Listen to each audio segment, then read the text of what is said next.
하나님의 말씀은 시편 19편 1절에서부터 11절까지 우리 같이 한 목소리로 천천히 낭독하겠습니다. 하늘이 하나님의 영광을 선포하고 궁창이 그 손으로 하신 일을 나타내는도다. 나는 나에게 말하고 밤은 밤에게 지식을 전하니 언어가 없고 들리는 소리도 없으나 그 소리가 온 땅에 통하고 그 말씀이 세계 끝까지 이르도다. 하나님이 해를 위하여 하늘의 장막을 베푸셨도다. 해는 그 방에서 나오는 신랑 같고 그 길을 달리기 기뻐하는 장사 같아서 하늘 이 끝에서 나와서 하늘 저 끝까지 운행하며 그 온기에서 피하여 숨은 자 없도다. 여호와의 율법은 완전하여 영혼을 소생케 하고 여호와의 증거는 확실하여 우둔한 자로 지혜롭게 하며 여호와의 교훈은 정직하여 마음을 기쁘게 하고 여호와의 계명은 순결하여 눈을 밝게 하도다.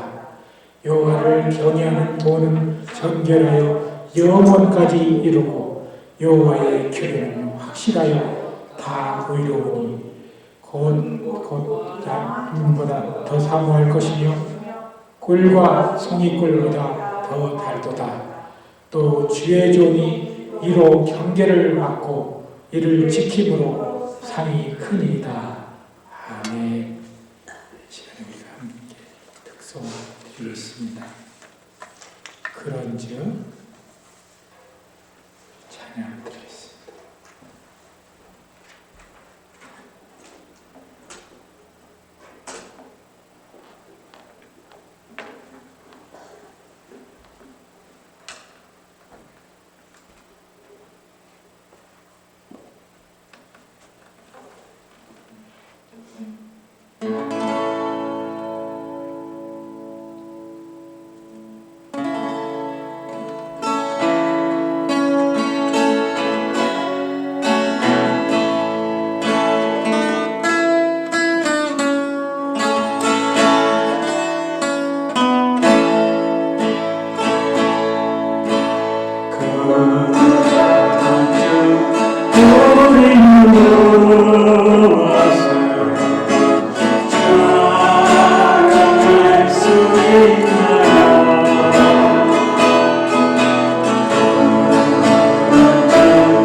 예, 오늘이 10월의 마지막 주일에 되었습니다. 또한 우리는 벌써 가을의 문턱에 성큼 들어섰습니다. 우리가 가을이라는 계절을 맞이하면 세월의 흐름에 대해서 다시 생각해보고 또 지나간 순간들을 돌이켜보게 되는 것입니다. 그래서 가을은 우리에게 여러 가지 많은 것들을 생각하게 합니다. 우리가 이 컴퓨터를 1980년대 초에 일반인들이 처음으로 쓰기 시작했습니다. 그때 사용한 것이 마이크로소프트의 윈도우 프로그램입니다. 이 윈도우란 말을 붙이기 시작한 이유는 퍼스널 컴퓨터의 프로그램을 통해 창문을 열어 상황을 접하고 세상과 소통할 수 있기 때문이라고 합니다. 우리가 영어의 이 window라는 말은 wind 플러스 i라는 의미라고 합니다.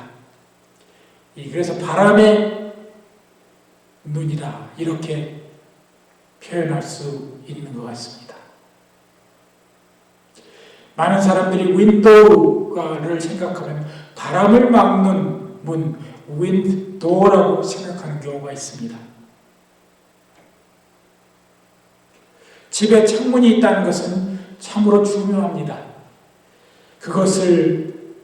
그 문을 통해 밖을 내다보며 또한 답답함을 해소하고 또 그 창을 통해 밝고 따스한 빛이 들어오며 그 문을 열어 맑은 공기를 집안에 들어오게 하기도 하는 것입니다. 이 세상의 이치와 마찬가지로 우리 영혼에도 눈이 있습니다. 우리 성도들은 두 가지의 눈이 있을 수 있습니다. 영혼의 눈을 열어 기도로 하나님의 빛을 보며 하나님의 말씀을 깨달을 수 있어야 합니다. 우리는 이 바람의 눈으로 윈도우로 세상을 보고 배우며 또한 하나님이 창조한 자연을 느끼며 우리의 영혼의 눈으로 신앙을 지켜 나갈 수 있는 것입니다.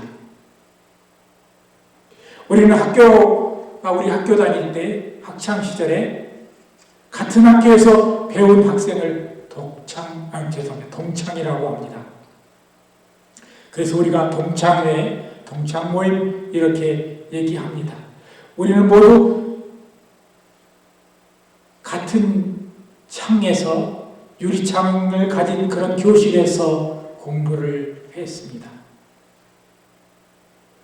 우리가 창 앞에 가까이 서면 나무를 흔드는 작은 바람들이 우리에게 보입니다. 창문을 굳게 닫은 아이들을 우리는 어디즘 영어로 그렇게 표현하는데 우리 한국말로 자폐아라고 말합니다. 보는 눈이 같은 곳을 바라보지 못하며 마음의 창이 닫힌 아이들을 뜻하는 것입니다.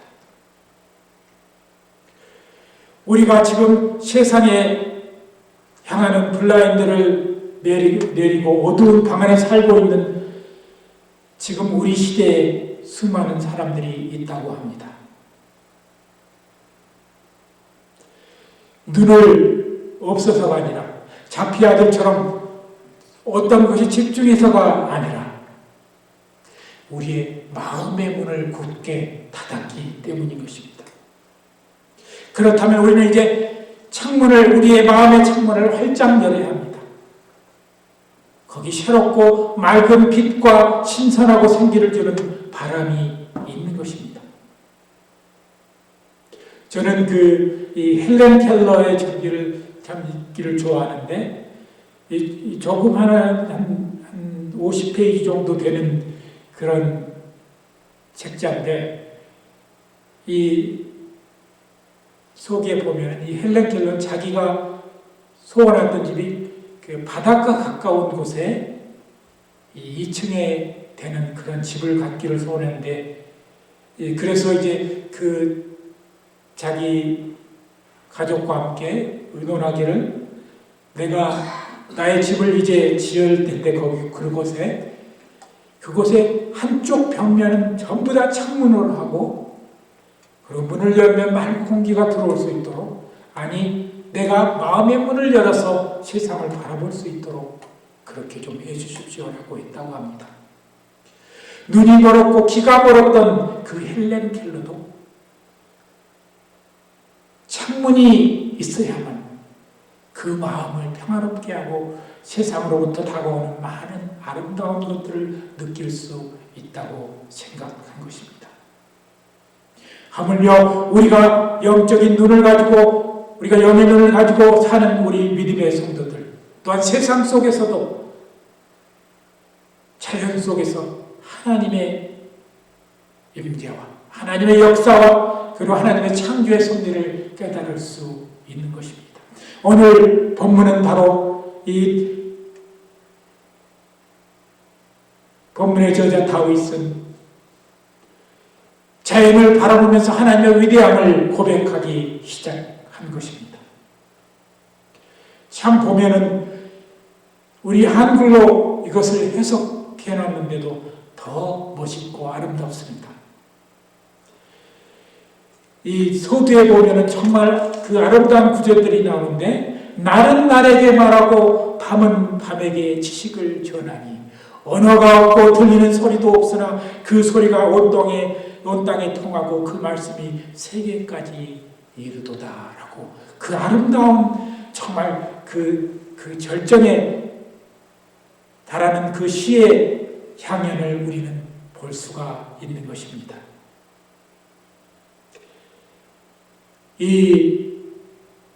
오늘 우리가 맞이하는 이 가을 속에 이 가을이라는 계절은 물론 낙엽이 지고 또 아름다운 단풍이 그 전에 있고 또 낙엽이 지는 그런 세월들을 보면서 우리는 어떤 소리를 듣지 못하지만 그 모습 속에서 우리는 그 가을을 다가오는 바람과 여러 가지 느낌 속에서 우리는 어떠한 소리를 들을 수 있는 것입니다.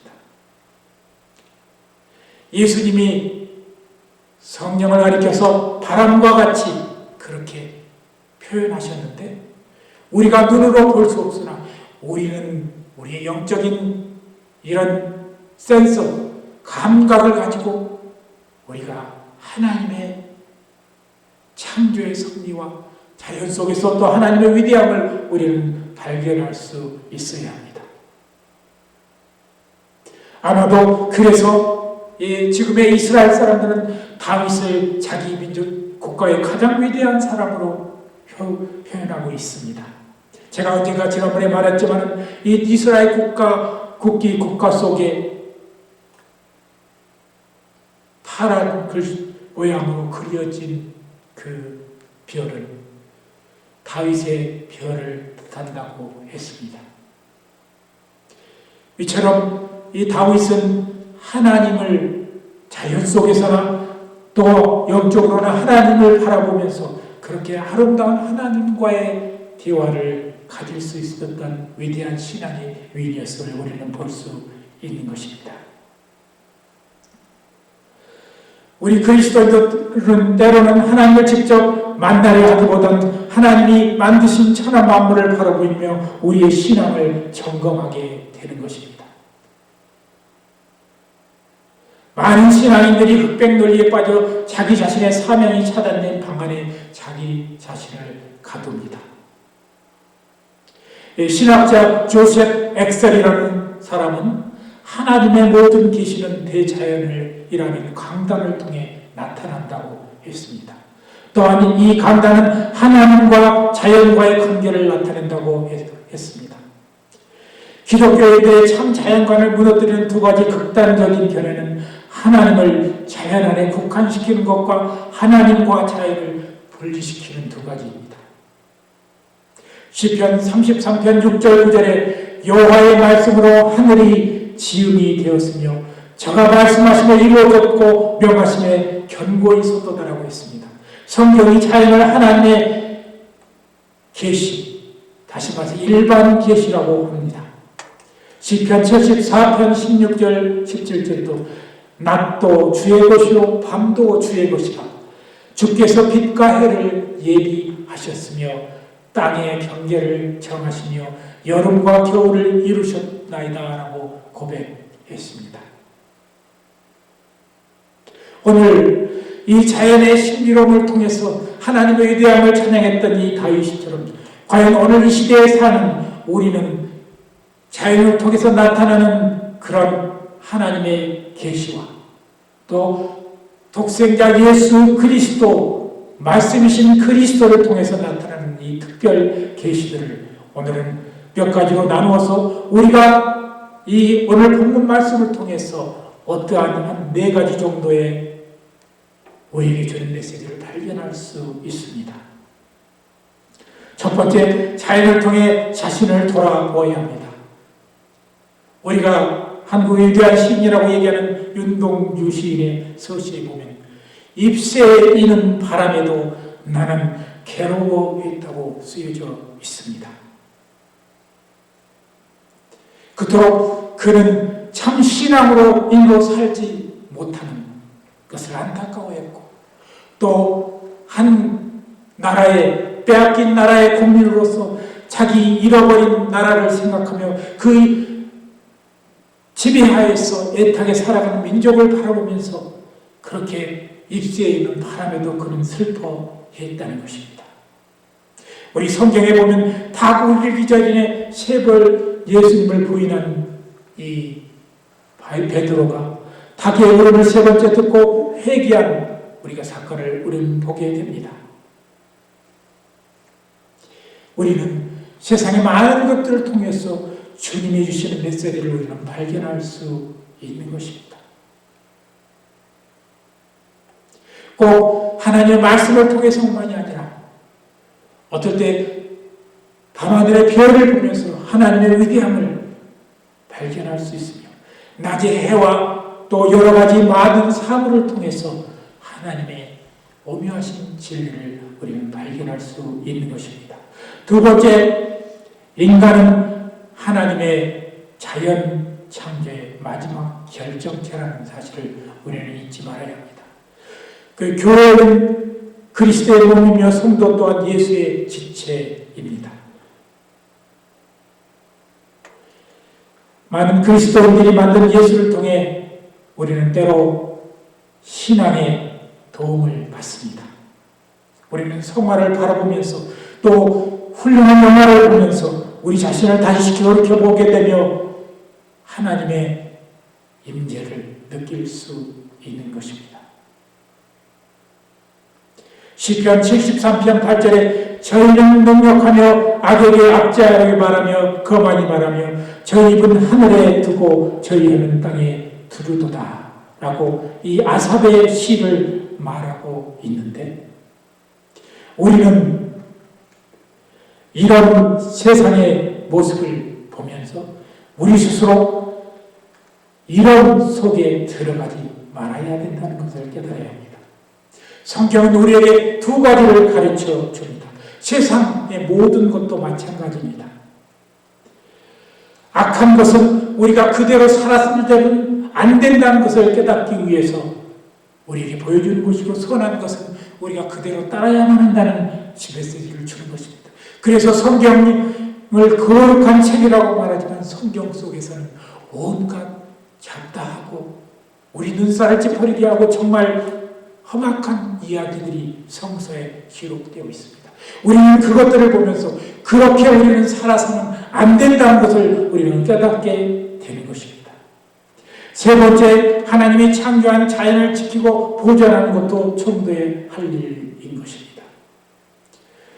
이 코로나19가 나기 전 2019년도에 바로 1년 전에 이 스웨덴의 16세 소녀 그레타 썬버그는 온전히 이 자연의 바람으로만 이용해서 자연적인 모든 것들을 이용해서 그 배를 조그마한 배를 타고 세계를 일주하면서 많은 세계 사람들에게 메시지를 주었습니다. 우리에게는 파란 꿈이 있고 푸른 꿈이 있고 자연을 우리가 지킴으로 이 세상을 아름답게 보존하고 그리고 우리 이웃에게 이런 아름다운 세상을 물려줄 수 있다는 그런 메시지를 보이는 것입니다. 그리고 또 한 가지 지구의 온난화와 많은 사람들이 이제 이 가스를 배출하는 그런 것들을 돌아보아야 된다고 했습니다. 그런데 미국의 한 그때 당시 대통령은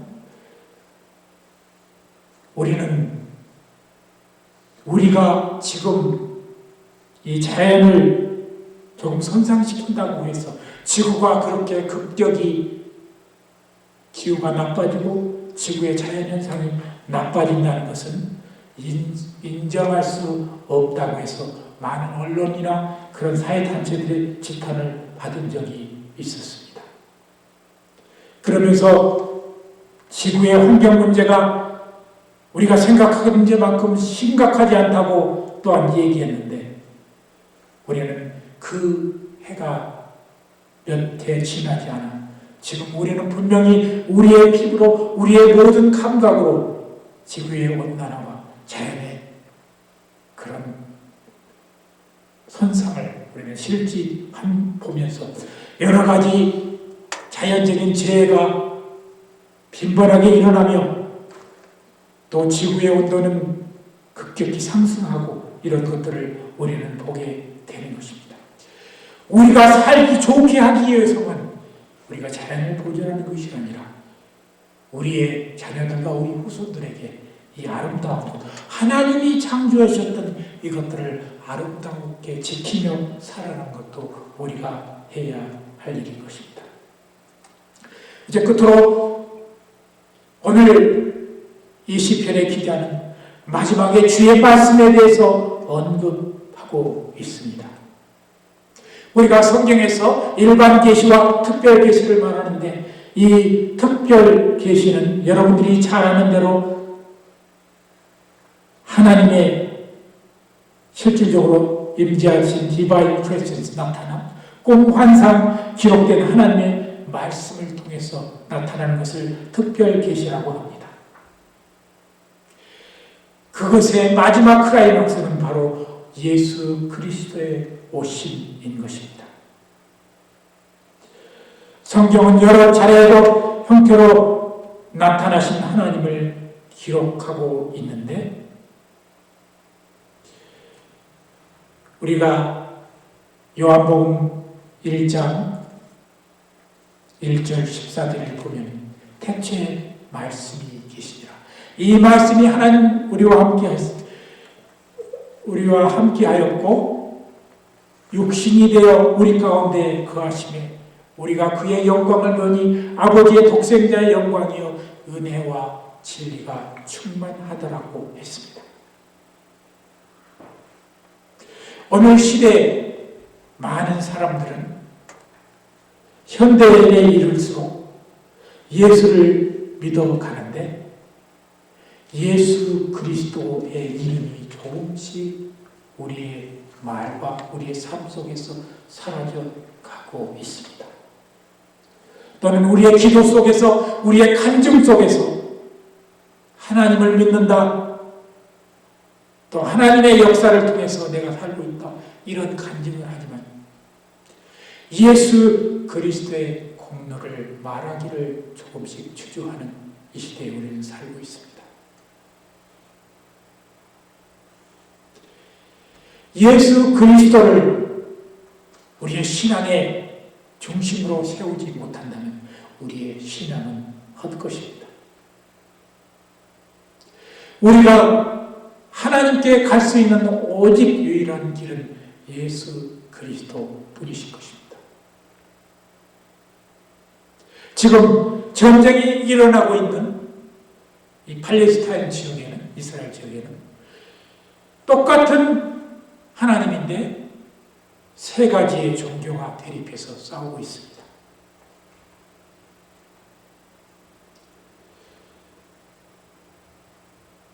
유태교에서 얘기하는 여호와의 하나님도 우리 그리스도인들이 믿는 하나님입니다. 그리고 모슬렘에서 주장하는 알라 또한 원초적으로 그 여호와를 가리키는 것입니다. 결국 이 세상은 그리스도라는 존재를 제대로 깨닫지 못하기 때문에 평화가 없음을 깨닫게 되는 것입니다. 유태인은 그들의 메시아, 그들이 기다리는 그리스도가 아직 오지 않았다고 아직도 기다리며 그렇게 살고 있습니다. 또한 모슬렘 예수 그리스도를 단지 한 선지자, 위대한 선생으로 그렇게 생각하고 있는 것입니다. 그리스도가 하나님의 특별 계시며 말씀으로 오신 그리스도, 그 그리스도는 이 시대에 우리가 반드시 가장 중심에 모시고 살아야 할 분이신 것입니다. 이 8세기경 아마 가장 유명한 그런 황제 중에 한 사람으로, 로마 황제 중에 한 사람으로 여기는데, 샤를 마리, 우리는 찰스 대제라고 또 표현하는데, 이 사람이 무덤을 이제 1001년도에 처음으로 한번 들어가서 보았다고 합니다. 이 3번 정도 무덤을 공개했다고 하는데 1165년 그리고 2015년 이렇게 해서 3번의 무덤을 공개했는데 그의 무덤을 보니 그의 시신은 제복을 입은 채로 한 손은 호를 잡고 있고 한 손은 성경의 마가복음 8장 38절을 가리키고 있다고 합니다. 마가복음 그 곁에 성경이 펴졌는데 그 마가복음 8장 38절을 가르치고 있는데 그 말씀은 어떤 말씀이냐 하면 누구든지 음란하고 이 죄 많은 세대에서 나와 내 말을 부끄러워하면 인자도 아버지의 영광으로 거룩한 천사들과 함께 올 때 그 사람을 부끄러워하리라 라는 말씀인 것입니다. 이 시대에 우리는 그리스도를 다시 우리 마음의 중심으로 삼아야 합니다. 그리스도가 있는 곳에 구원이 있고 그리스도가 있는 곳에 자유가 있고 예수 그리스도가 있는 곳에 평화가 있는 것입니다. 이제 말씀 마치겠습니다. 우리 모든 사람은 어린아이들을 통해서 이 창문을 그리라고 그러면 우리는 네모나게 그린 다음에 그 가운데 십자가를 그립니다. 그래서 창문이 되는 것입니다. 저는 이 창문을 바라볼 때마다 또 윈도우 프로그램의 그 메인 아이콘인 이 창문을 바라볼 때마다 거기에 십자가를 바라봅니다. 우리 모두는 우리가 바라보는 모든 세상은 그리스도의 십자가를 통해서 우리는 바라보아야 한다는 영적 진리를 저는 깨달았습니다. 우리 믿음의 성도들은 이 시대 속에서 우리가 바라보아야 할 것, 우리가 세상의 모든 것을 접할 때 반드시 그리스도를 통해서 우리는 바라보고 또 받고 그렇게 느끼고 살아야 한다는 것입니다. 우리는 시대가 흐를수록 예수의 이름을 부르면서 그렇게 우리는 살아야 하는 것입니다. 이 리멤버이라는 이 마크 슐츠의 찬양을 보면 성경의 표지가 낡아지고 그리고 고요함 속에 교회상에서 성경이 읽혀질 때 우리 주님은 우리에게 말씀하신다. Remember me. 나를 기억하라. 이 찬양은 제가 때가 있을 때 한번 여러분들과 같이 찬양 드리겠습니다.